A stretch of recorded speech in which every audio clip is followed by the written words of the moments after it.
Good morning, everyone. Today we are going to discuss operation on real numbers. Operation on real numbers. Operation on real numbers. ठीक है, जितने भी हमारे पास real numbers है उनमें क्या क्या हम ऑपरेशंस मतलब हमारे बेसिक ऑपरेशंस है प्लस माइनस डिवाइड मल्टीप्लाई, यही हमारे 4 बेसिक ऑपरेशन है, वो हम कैसे करते हैं। खास तौर से दिक्कत आती है आपके अंडर रूट की।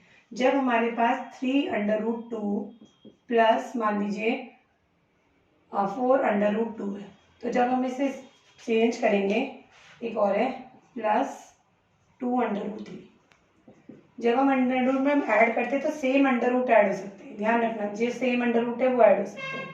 तो अंडर रूट को हम ऐड करेंगे तो अंडर रूट कॉमन आ जाएगा और उससे पहले हो जाएगा इसका 3 बचा, इसका +4 बचा, तो आंसर आ गया आपके पास 7√2 प्लस 2√3। क्योंकि दोनों अलग अलग अंडर रूट है तो ये ऐड नहीं हो सकते, ये हमारे एज इट इज रहेंगे।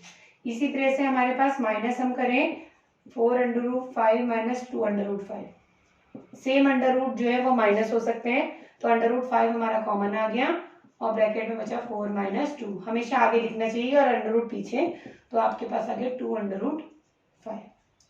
जब हम मल्टीप्लाई करते हैं, मान लीजिए हमारे पास 2√3 इंटू 3√2 है, जब हम मल्टीप्लाई करेंगे तो अंडर रूट के बाहर वाला बाहर वाले से मल्टीप्लाई होगा, अंदर वाला अंदर वाले से, तो 2 3 जा 6 और अंडर रूट को मल्टीप्लाई करेंगे तो √6, अंडर रूट वाला अंडर रूट वाले से, बाहर वाला बाहर वाले से, ये दोनों इससे, ये दोनों अंडर रूट वाला अंडर रूट वाले के ऐसे डिवाइड होता है। 4√6 है डिवाइडेड बाय 2√3 है, ठीक है। तो जब हम इसे डिवाइड करेंगे तो ये तो इससे कट जाएगा 2 और ये 3 भी इससे कट जाएगा 2, तो इसका 2 बचा बाहर और अंडर रूट में भी 2 बचा।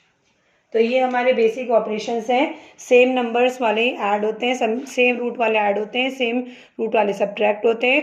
जब हम मल्टीप्लाई और डिवाइड करते हैं तो मल्टीप्लाई वाला बाहर वाले से मल्टीप्लाई होता है, अंदर वाला रूट के अंदर वाले से मल्टीप्लाई होता है। तो इसी तरह हमारी एक्सरसाइज है, हमारी एक्सरसाइज 1.5, इसका हम पहला क्वेश्चन अगर हम देखेंगे तो हमारे पास 5 का पहला क्वेश्चन है कि आपको सिंप्लीफाई करना है।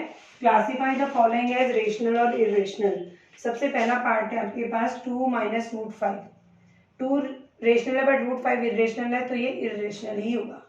किसी का एडिशन सब्ट्रैक्शन जो होता है वो इरेशनल ही होता है।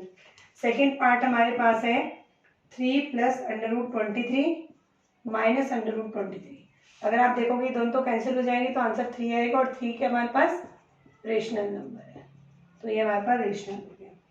थर्ड पार्ट आप देखिएगा 2√7 अपॉन 7√7, √7 से √7 कट जाएगा, आंसर 2/7 आएगा, 2/7 इज रेशनल। नेक्स्ट है आपके पास 1/√2, √2 इरेशनल है तो दिस नंबर इज इरेशनल। अगला हमारे पास है फिफ्थ है 2 पाई, दिस इज ऑल्सो इरेशनल। ये आपको पता होना चाहिए कि जो पाई की वैल्यू होती है वो इरेशनल होती है। हम लिखते 3.14 है लेकिन वो बहुत बड़ी डिजिट तक वैल्यू जाती है, dash dash dash non terminating और नॉन रिपीटिंग होती है। पाई हमेशा नॉन टर्मिनेटिंग नॉन रिपीटिंग होता है, इसलिए इरेशनल कहा जाता है। क्वेश्चन नंबर 2 हमारे पास है, हमें सिंप्लीफाई करना है, ये ध्यान से देखिएगा। 3 प्लस √3 इंटू 2 प्लस √2, ब्रैकेट में आपको पता है पहले नंबर की मल्टीप्लाई पूरे ब्रैकेट से होती है दूसरे वाले से, और ऐसे ही फर्स्ट इसका जो सेकंड है इसकी भी पूरे से होगी मल्टीप्लाई। अब मल्टीप्लाई करते हैं तो 3 2 जा 6, 3 की √2 से करोगे 3√2, इसकी इससे करोगे तो 2√3 और √3 की √2 से √6। ये अलग है, ये अलग है, ये अलग है, ये अलग है, कोई ऐड नहीं हो सकता इसमें, ये एज इट इज रहेगा, ठीक है, क्योंकि सब अलग अलग सेम रूट कहीं है नहीं तो हम ऐड नहीं कर सकते हैं। उसके बाद नेक्स्ट पार्ट है, सेकंड पार्ट है इसका 3 प्लस √3 इंटू 3 माइनस √3। अगर हम देखेंगे तो a plus B, A minus B का फॉर्मूला लग रहा है a² माइनस b², ठीक है। a² माइनस b² लगाओगे तो 3 का स्क्वायर होगा 9 और √3 का स्क्वायर 3 होगा। रूट दो बार सेम रूट होते तो वो रूट हट जाता है, देखो √3 का स्क्वायर होगा √3 इंटू √3 √9 और √9 का आंसर 3 आता है। तो यानी जब सेम रूट को मल्टीप्लाई करते हैं तो उससे रूट का साइन हट जाता है, आंसर आया 6। उसके बाद नेक्स्ट पार्ट है आपके पास, थर्ड पार्ट है √5 प्लस √2 का होल स्क्वायर करेंगे तो फॉर्मूला बनेगा a² plus b² plus 2ab plus 2ab। 2a की जगह √5 और b की जगह √2। √5 का स्क्वायर 5 होगा, √2 का स्क्वायर 2 होगा, प्लस 2 रूट की रूट से मल्टीप्लाई कर 2√10, तो ये हो जाएगा 7 प्लस 2√10। इसी तरह से आपके पास नेक्स्ट है, फोर्थ पार्ट है इसका, √5 माइनस √2 और √5 प्लस √2। यहाँ पे भी आप ध्यान देंगे तो a minus B, a plus B का फॉर्मूला लग जाएगा a² minus b², a² minus b², 5 minus 2, answer आया 3।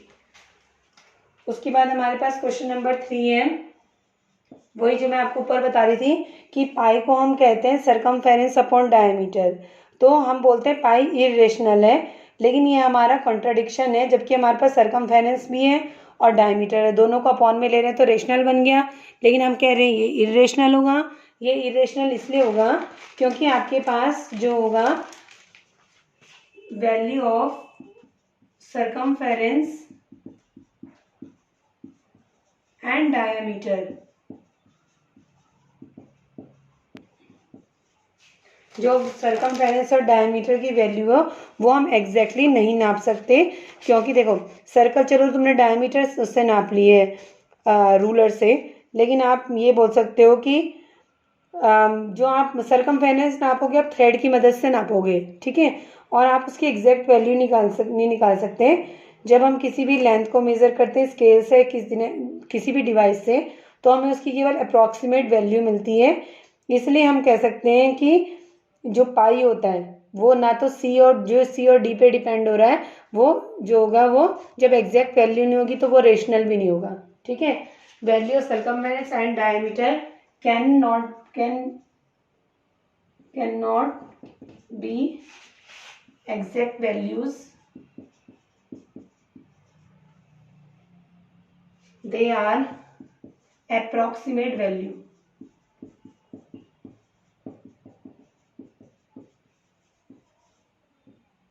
as measured by scale or any other device।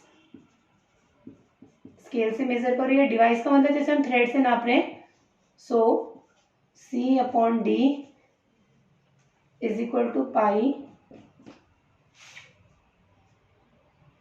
Is not rational. जब हम एग्जैक्ट कोई चीज़ नहीं नाप सकते तो हम ये कह नहीं सकते हैं कि जो उसको अपॉन करके आएगा वो भी आपके पास जो होगा वो एग्जैक्ट वैल्यू होगी। इसीलिए हमें ये मानना पड़ता है कि ये जो पाई है वो क्या होता है, एक इरेशनल नंबर होता है। ओके।